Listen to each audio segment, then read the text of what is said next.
Hey! Welcome to a Zac, all random, all mid, League of Legends video game match. This is episode 1 of my Zac all random, all mid League of Legends video game match on the Dakota Meatballs YouTube channel Experience Extraordinary series in a 1-episode series. Unless, of course, my next game is also on Zac, then it will be a 2-episode series. Won't that be fun? I think it will be. And that will bring me great joy, for Zac is fun. Listen, you're trying to figure out why Zac is strong in ARAM? Let me tell you why. You initiate any time, and it's bound to be a good idea. You're just going to get tankier and tankier throughout the game. On your early initiations, they're going to be good initiations no matter what, just because it's always good to initiate on him. You're always going to be able to hit their backline threats. You're always going to be able to get onto their squishy carries. Fact of the matter is that as the time goes on, you'll just get tankier and tankier. And that's just the truth of the matter. What I've been doing here is maxing my elastic slingshot so that I can initiate further onto their backline from a longer distance away. And is that good? Well. Yes, it is. Maybe. I don't actually know. You'd probably be better off asking a Zac main. Or at least somebody who plays Zac, you know? Or at least somebody who's played Zac before, you know? Or at least somebody who plays Zac in the actual Summoner's Rift instead of just whenever he gets him in ARAMs, you know? Or somebody who's actually just bought the champion, not even played it, just was interested enough to make the purchase, you know? Or somebody who's just thinking about making the purchase. You know what I'm talking about? I don't exactly have the liberty to even think about making the purchase at this point in time because, listen, champions, they're expensive. Yeah, you guessed it. You guessed it, my friend. And you know what? Zac, he's a big bundle of fun, but there's a few more champions on that list. And just when there's a couple more champions up there, you know it's going to be, what, 100 hours of gameplay before I even get to this close to Zac? I don't know, man. It's a freaking mystery. It's a freaking mystery, is what I was saying there. What I was saying is no longer a mystery. That is a fact of life. Also a fact of life, this is a Zac game, yeah? Another fact of life, sometimes apples can be red. See, that's what we do here on the Dakota Meatballs YouTube channel Experience Extraordinaire. We like to just talk about facts of life. We talk about how we sort of angle our Zac slingshots in the wrong direction by about 90 degrees, yeah? But then we also talk about life, you know? For example, this Katarina's lack of it in just a second. Actually, she got out. It was all a massive facade. It was all a giant joke. And ye who have fallen for this trap yet again have been made a fool of. Haha, indeed. Was it a good idea to pull Lissandra, yeah, into our team with a Zac ult? That is the question of ultimateness. The answer of ultimateness is surely it was. Because in the end on Zac, it always works out. Look, fact of the matter is that you're one tanky dude and you're just going in constantly, and that's why he's so fun. Doesn't matter if you win, doesn't matter if you're losing, you're having fun on Zac if you get him in ARAM. As long as you have the cojones to constantly slingshot into the enemy team, right? You don't gotta go in if they're under their tower. Don't do that. That's a little too silly. I'm gonna go like a feller. No, don't do it. But, you know, if they're fighting in the middle of the lane, just charge up a slingshot, see how they react. If they're backing up like they know what you're doing, then, you know, maybe call it an evening and cancel the charge. But if they're staying out there like they could just farm freely, then you know what? Give them the old 1-2 Zac style. The old 1-2 Zac style. Yes, what could that be? Is Zac style similar to animal style, you might be asking? Indeed it is. Animal style, of course you have grilled onions and cheese and maybe some extra sauce. But Zac style, you just got green goo, baby. Aha, all over your fries, and you get them, you're like, is this edible? And they're like, yes, it's edible. It also costs twice as much. Now pay up, so. And I'm like, green, is this like a Halloween? It's like a Halloween menu item? And they're like, this ain't Jack. Don't worry about it. Now pay up, sucker. This is, by the way, I'm not narrating from a personal life experience. This is just, you know, that's just the way it here. You've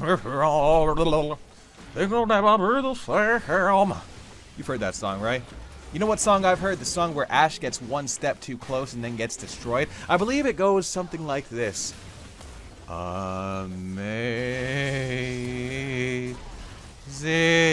Ashe got too close and died. That's, of course, the first line. I'm not going to go too in-depth, you know, copyright or, you know, right? Some trademarks, musicals, plays, and etc. Sandra's Zonia'd both my elasticity shot and Lux's light beam. What if Lux was a robot? What if she had a robot skin? What then?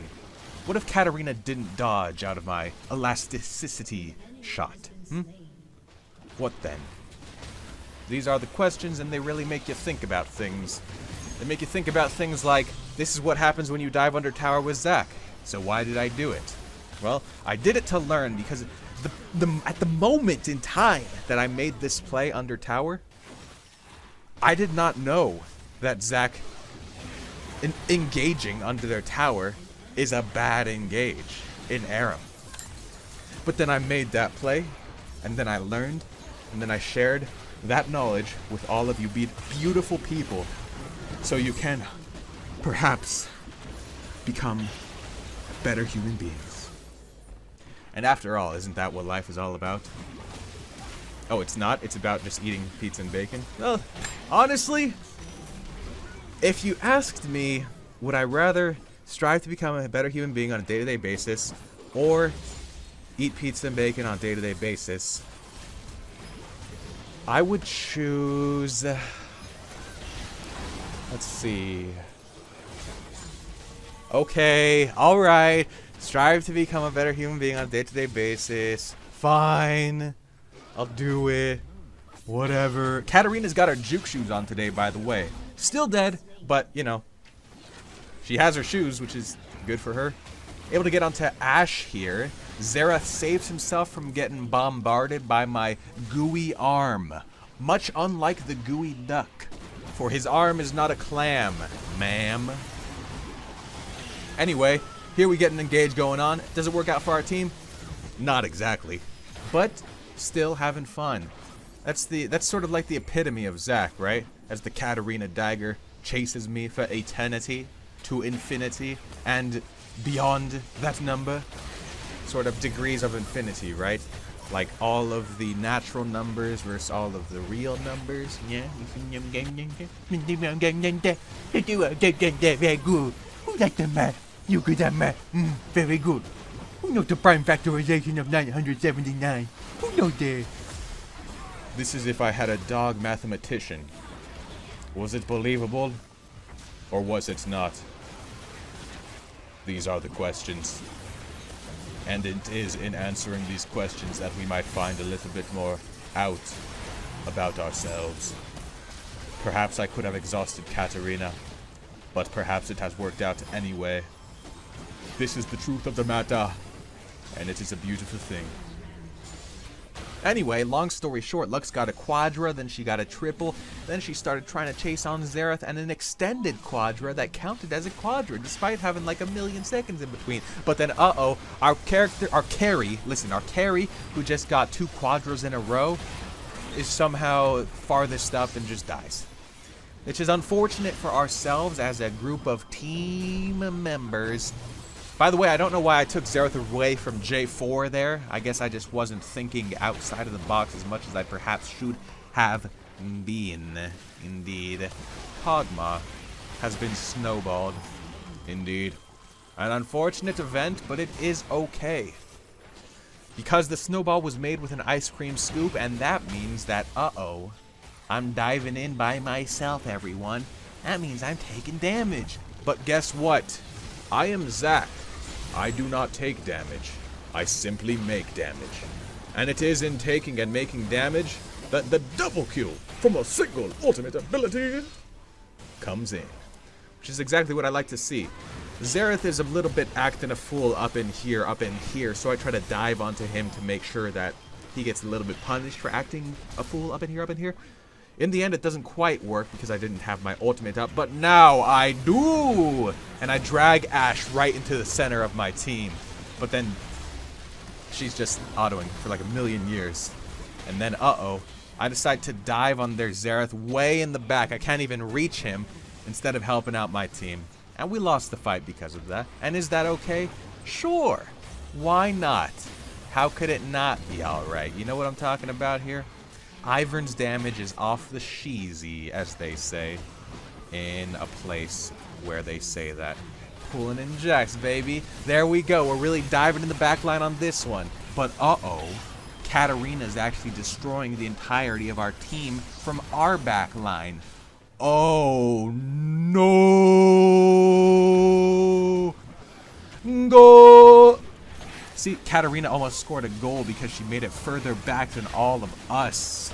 And in the end, she got out, dude. I mean, she was juking me. Listen, like I said before, she got her juke shoes on. And is that a good thing? Yes, for her.